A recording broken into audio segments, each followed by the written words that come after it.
Hello दोस्तों, राधे राधे, जय श्री कृष्णा। हम लोग के चैनल पे आप लोग को बहुत बहुत स्वागत है। तो चलिए जा हम जाए थे बहुत ही प्यारा गाना लेके आए थे जा झूमर गीत जो कहल जाला। वो गीत था ननद भौजाई के बीच में बात होता, भौजाई अपने दिल का बात अपने ननद से बतावत कहल चाहती बतावत है कि हाँ ऐसे ऐसे बात बा। हाँ। आदमी दूसर बा कैसे कैसे कैसे मनाई भैया के बात नहीं से कहल चाहत रही बहुत है।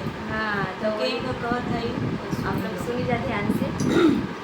ननदो मनवा के बतिया बताई कैसे, ननदो मनवा के बतिया बताई कैसे, पियवा रूसल बाए ननदो मनाई कैसे, पियवा रूसल बाए ननदो मनाई कैसे, मनाई कैसे होए मनाई कैसे, मनाई कैसे हो मनाई कैसे, पियवा रूसल बाए ननदो मनाई कैसे, पियवा रूसल बाए ननदो मनाई कैसे, दुई दिन से रूसल पियवा खाना ना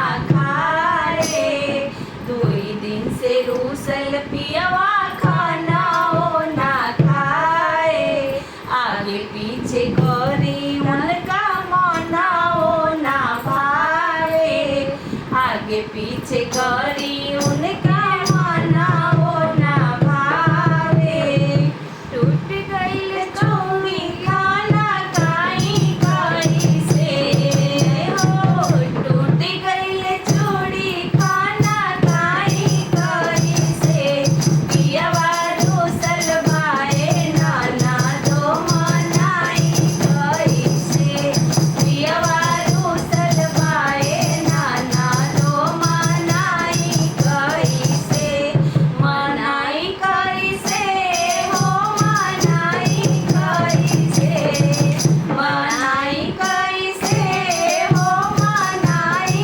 कैसे, पियवा रूसल बाए ननदो मनाई कैसे, सही मराठवा सहेलिया ना मारे, सही मराठवा